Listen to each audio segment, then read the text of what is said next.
Around Dodge City and in the territory on West, there's just one way to handle the killers and the spoilers, and that's with a U.S. Marshal and the smell of Gunsmoke.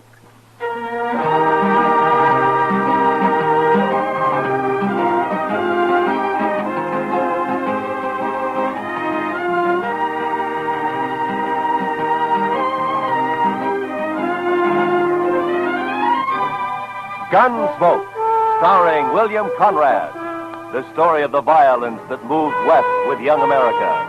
The story of a man who moved with it. Matt Dillon, United States Marshal.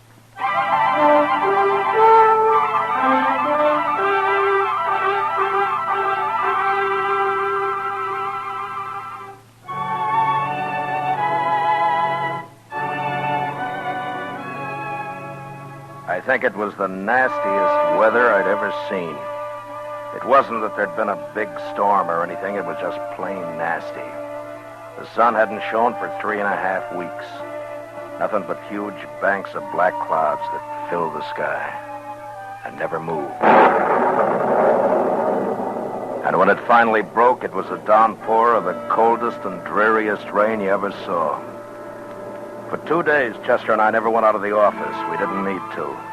There was nothing going on in town. There wasn't a soul on the streets. Everybody just holed up. Chester and I kept the fire going on the stove and tried to keep as warm as we could. And then on the morning of the third day... Mr. Dillon? Mr. Dillon! What? Wake up, Mr. Dillon. What? What is it, Chester? What's the matter, huh? Come over here and look out the window. My goodness sakes alive. Oh, what's the matter? What's happened? Just look. It stopped raining. Oh? The clouds are beginning to blow away. Why, I bet you we'll be seeing the sun before the day is over. Well, I hope you're right. We could use a little sunshine. Oh, we sure could. You know, Mr. Dillon, I've been so blue for the last couple of days. I boiled some coffee for you. It's on the stove. Oh, thank you, Chester. Yeah, like I was saying, I've been just awful low, Mr. Dillon. It's funny how the weather affects you, isn't it? Yeah, it does almost everybody, Chester. This coffee's good. Oh, thank you, sir. Chester, how'd you like to go for a little ride, huh? Make us feel good to get out in the open after being cooped up for the last couple of days. Why don't we ride down to old man Johnson's? I've been meaning to talk to him anyway. Well, I'll say that's a wonderful idea, Mr. Dillon. I'd be proud to go. Besides, Thurlow needs a good workout. I don't know of anything that's worse for a horse than just standing around in a corral. All right, Chester. I'm going to take time to shave, and then we'll get some breakfast and ride out. Well, yes, sir, Mr. Dillon. Yes, sir.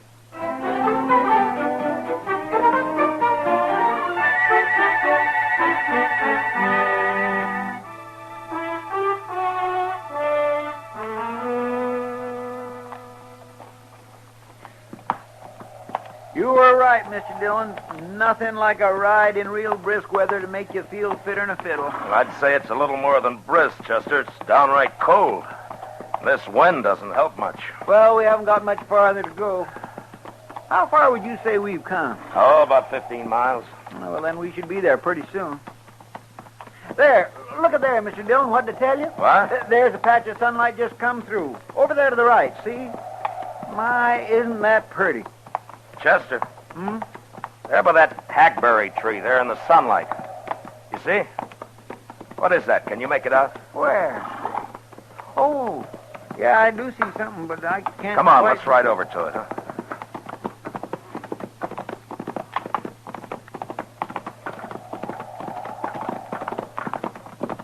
Well, Mr. Dillon, it looks like somebody all huddled up leaning against the tree. Why, it's an Indian. Yeah, a woman. Hey, pull up here. Oh. I don't think she's heard us. Hello there. Well, she didn't even look up, Mr. Dillon. Hello. Is something wrong? Well, there sure must be. Here, let's walk up, Chester.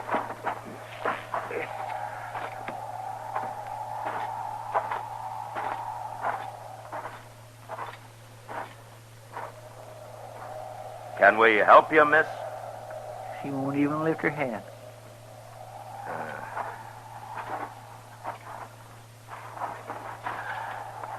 Miss, what's wrong? She looks sort of befogged, don't she? Yeah. Miss, Here, look at me. No, I'm not going to hurt you. Chester, she's burning up with fever. Well, what in the world is she doing way out here in the middle of nowhere anyway? Being out here in all this weather, she's probably caught her death in the morning. Yeah, you may be right, Chester. We're going to have to get her back to Dodge fast. She needs the doc real bad. Get the horses. We're going to have to hurry.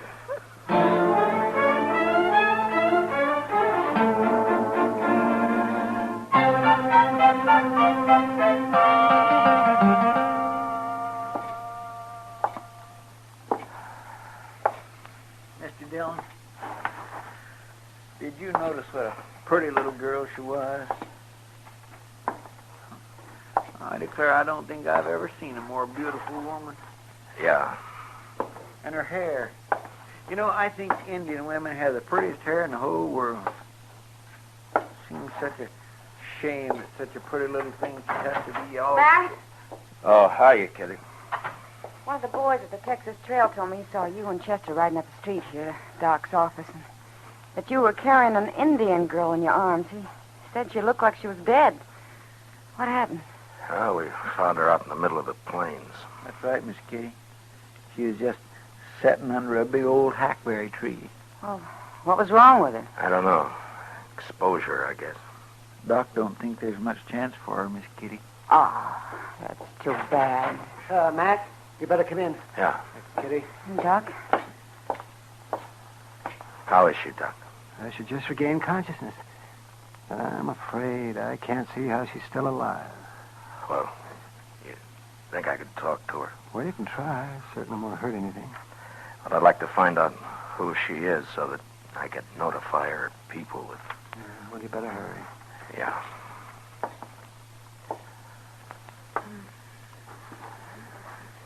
Miss?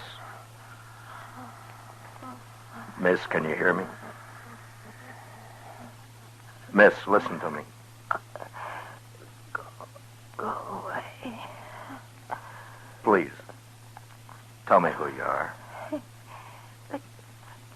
Leave me alone. Won't you talk to me? Now, what's your name? I want to die. What happened? Why were you out on the plains all by yourself? Were you lost? I want to die. I want to die. Alone. Matt. Yeah, I know. Miss, please, won't you tell me who your people are? I want to die.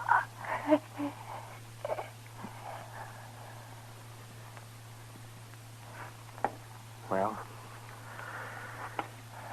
Doc, I'll be outside with Chester and Kitty. All right. When you come out, would you bring me her ring and that necklace she's wearing? All right, Matt, if you want. But what... Just bring them to me, will you?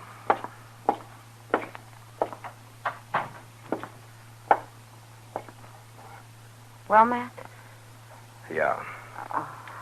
Chester, we got a job on our hands. Yes, sir, Mr. Dillon? There's something wrong about this, and I'm going to find out what. What do you mean? She was wearing a gold wedding ring. Yes, but Mr. Dillon, Indians don't use wedding rings. I know.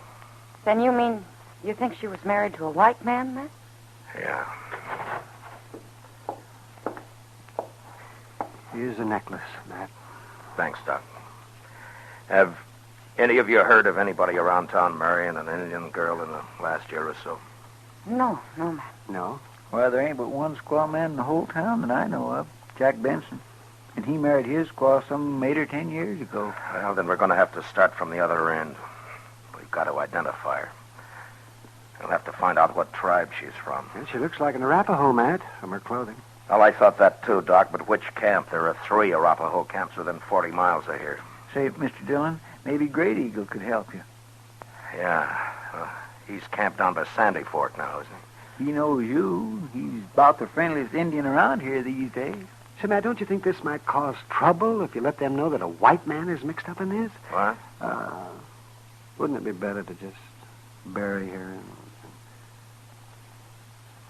Do you think that's the right thing, Doc? Oh, no, I guess not. But I was talking to Colonel Jackson out at the fort the other day, and he said he was expecting us to have some real Indian trouble any day now. And this might start something. I know there's that possibility, Doc, but I also know that there was something behind this girl's death, and I think it's my duty to find out what. I'm sure I can talk to Great Eagle and get what information I need without stirring up anything. I hope you're right, Matt. Yeah, I hope I am, too. Chester? Yes, sir, Mr. Dillon? Get our things ready. We'll start for Great Eagle's camp tonight.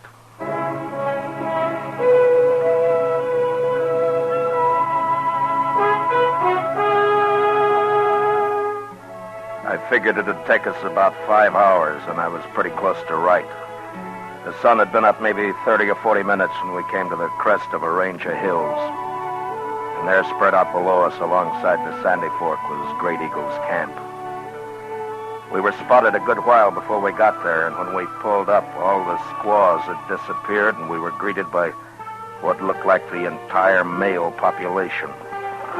They just stood and watched us sullenly as we dismounted.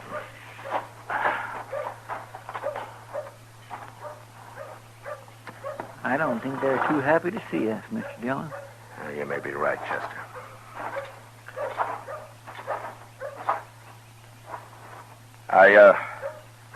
I've come to see your leader, Great Eagle.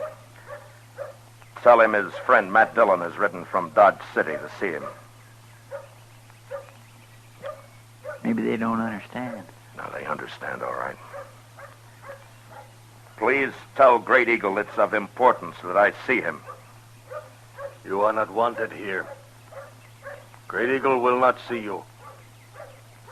Why don't you let Great Eagle decide that? Now tell him I wish to see him.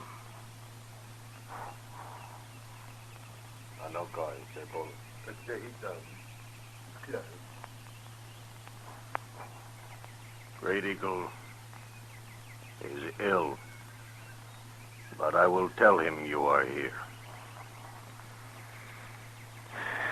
I thought for a minute there that we'd rode all this way for nothing, Mr. Dillon. We may have, Chester.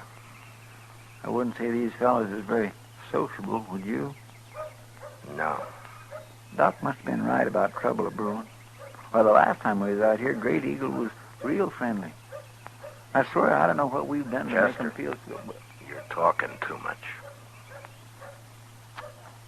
Yes, sir. Come.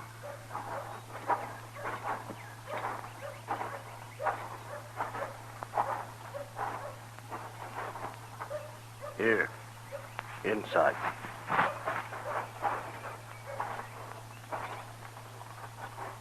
Matt Dillon, it is good to see you once more. And you, Great Eagle. You wish to talk with me? Yes, I do. I'm in need of your help. To be able to return your many kindnesses pleases me. I would first like to explain to you that I am aware of the unrest between your people and mine.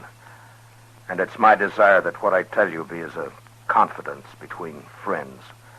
If it were known, it might cause further trouble. It will be as a confidence. Thank you. Well, yesterday we found a young girl on the plains. She suffered from exposure. So we took her back to Dodge City for medical attention as fast as we could, but we were too late. She was of your people. Her clothing told me that, so I came to you to help me identify her. I can't tell you why, but I feel that there was evil behind the death of this girl, and I must find out about it. You see, she was wearing a gold wedding ring, the ring of a white man. Can you describe the girl? Well, I can only tell you that she was of great beauty, and, well, here, she wore this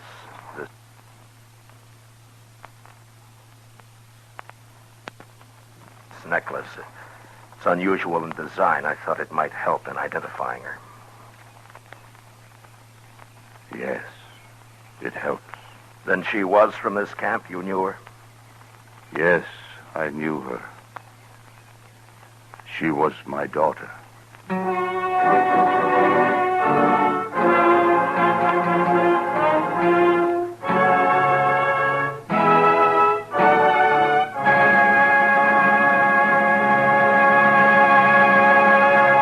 We will return to the second act of Gunsmoke in just a moment. But first, this Monday night, hear Virginia Mayo as a beauty who became one of the great skippers on the China Run.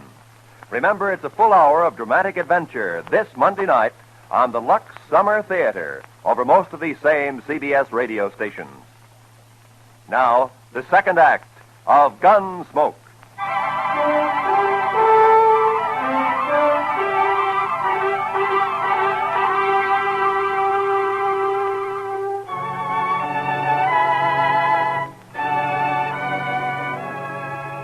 I looked at Great Eagle's face, and all of a sudden, Doc's warning came back to me.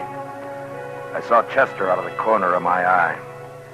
He looked exactly the way I felt, that hopeless feeling of not knowing what to do. I guess we must have stood for maybe a minute. Nothing was said. This man sitting before us, this man of great dignity with his bronze face showing no emotion, just staring into nothing, holding the necklace in his huge hands. Great Eagle, we had no idea. Thank you. I understand. I'm sorry to have to ask this now, Great Eagle, but do you know what might have happened? I know nothing. Where is my daughter? She is at Dr. Adams' office in Dodge City. She will be buried here. I will come for her. You mean come into Dodge? I will be there before sundown of this day. Well, Great Eagle, with this unrest between our peoples, I don't think it would be but wise to come right into town. There are people there that might cause trouble. Before sundown, I will come for her. But isn't it running a chance unnecessarily? We could arrange to meet you on the other side of the river, or maybe... Before sundown of this day, with my braves, I will come into Dodge City for my daughter. But you can't bring your braves right into... All right, Great Eagle, I'll do what I can to see that there's no trouble. Before sundown, then.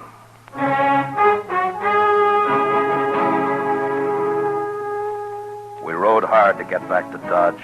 There was a lot to be done. Chester didn't say anything, but I knew he was worried, and he wasn't alone. If this thing wasn't handled properly, it might turn into the worst trouble that any of us had ever seen. We got back into Dodge just before noon, and I sent Chester off to spread the word about what was going to happen. I figured it was better for everybody to know about it as soon as possible. Then if trouble did start, maybe I could stop it before Great Eagle arrived. I went to the office, tried to finish some work. But I kept seeing the girl in front of me. Hearing her say, I want to die. I want to die. Must have been 3 hours later when Chester came in. Told me that the trouble had started. It was Black Dawson down at the Alafraganza. I'm going to... Wow! Wait. If it isn't the big, brave U.S. Marshal himself. Look at him, boys. The man who's supposed to protect Dodge City. All right, Black. You've said enough. When did you start deciding how much people can say, huh, Marshal? Huh? I'm taking this from you, Black, because I got enough trouble right now, but don't say any more. Now come outside with me and simmer down. Come outside and simmer down. Why should I listen to an Indian lover? Yeah, a man who's going to let those dirty, stinking Indians come right into Dodge and take over. All right. Shut up. Now you listen to me. And this goes for all of you. I'll not tolerate any trouble. When Great Eagle gets here, I don't want one wrong move out of any of you. Anything that happens here today might start a whole uprising among the Indians, and if you're too stupid to see that, you're going to be awful sorry. Now, I'm telling you right now, while Great Eagle's here, I'll kill the first man that starts trouble. An hour before sundown, the crowd started gathering along Front Street. They were talking and laughing and being loud, too loud. They were nervous and trying not to show it, but they all wanted a front seat at the big show. They didn't want to miss anything. And then Black Dawson and his gang came out of the Alafraganza and stood leaning up against a hitching rail. Finally, Chester came down from Boot Hill where he'd been on lookout, and he told me that he'd spotted Great Eagle and his braves. They were coming. I looked around. Everybody started to turn quiet. They knew. I told Chester to keep an eye on Dawson, and I started down the street. I crossed the plaza, I walked to the river. Before the Indians started to cross the bridge, I stopped them.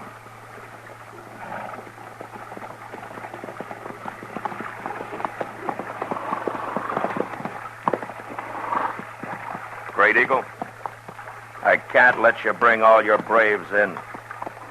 You may bring 2, and that's all. You see all those people over there? They're just itching for trouble, and I can't chance it. I'm sorry, but that's the way it is.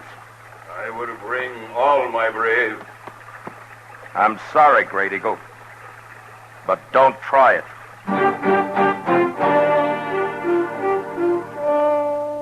I turned and walked back into the plaza and stopped in front of Doc's office and stood, waiting. Great Eagle and his band didn't move. They just sat there on their horses, looking into the plaza. The crowd had stretched all along Front Street now, and they'd turned very quiet. Even Dawson and his gang were just standing glowering across at the bridge. I wasn't sure what was going to happen. And I waited. Must have been 5 minutes before Great Eagle turned and said something to his men and started out, with 2 of his braves following. Nobody in the crowd along Front Street moved or said a word.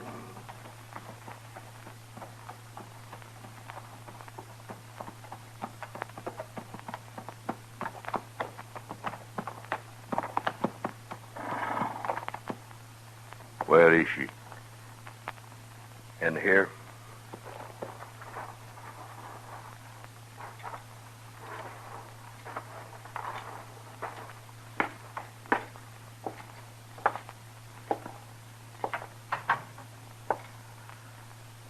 She's in there.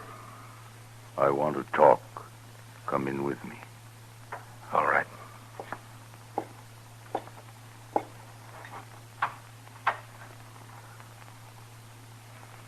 Anoli. Her name means beautiful child. Is she not beautiful? Yes. She is, Great Eagle. Matt Dillon, I have done something today I have never before done. I have always thought myself a man of honor. But today I spoke a lie. To you. To me? Yes. I know of what happened to my daughter. I must tell you to regain at least part of my self-respect. All of it I can never regain. Many moons ago, my daughter disappeared. We searched for a long time, not knowing what had happened to her. 4 days ago, she came back. She told me of her marriage to a white man and how she was with child. Of how she had met this man on the prairie and had fallen in love with him. Of how they had gone to Hayes City. Of the great love they had for each other. And she told me of the slow change that came over him. when his fellow men began to laugh at him and with derision call him Squaw Man, and how the white man is ashamed of the Indian. The white man has great pride. She told me how he turned her away, told her to go back to her own people where she belonged. Great Eagle, I'm very sorry. At that moment, I was with great anger and pride. And for this, I will never again be a man of honor. I told her to go back and live with the white people in shame. That she was no longer an Indian. That the Indian, too, is a proud people.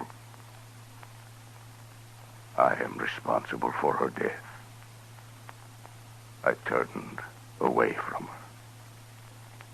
You may do what punishment you like with me. I killed my daughter.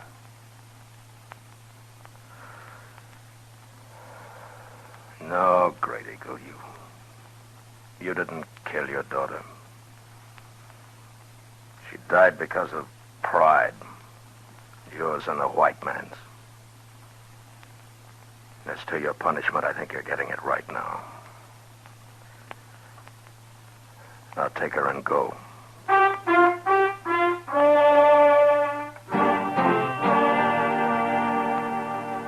As Great Eagle reached the bridge, the rest of his braves turned and joined him and rode slowly off across the prairie, out of sight.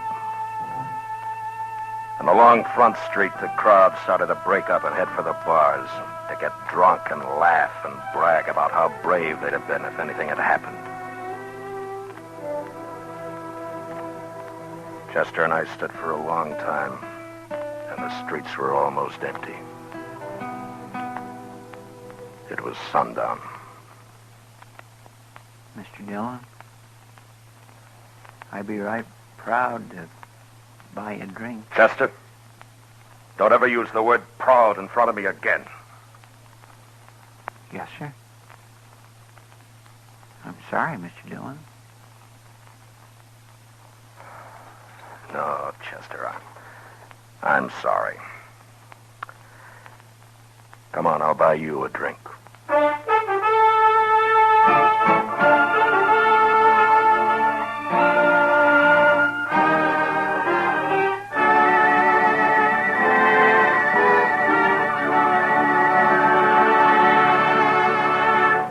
Gunsmoke, under the direction of Norman MacDonald, stars William Conrad as Matt Dillon, U.S. Marshal. Tonight's story was written for Gunsmoke by William Conrad, with music composed and conducted by Rex Corey. Featured in the cast were John McIntyre as Great Eagle, with Michael Ann Barrett, Lawrence Dobkin, and John Daner. Parley Bear as Chester, Georgia Ellis as Kitty, and Howard McNear is Doc. Join us again next week as Matt Dillon, U.S. Marshal, fights to bring law and order out of the wild violence of the West in Gunsmoke.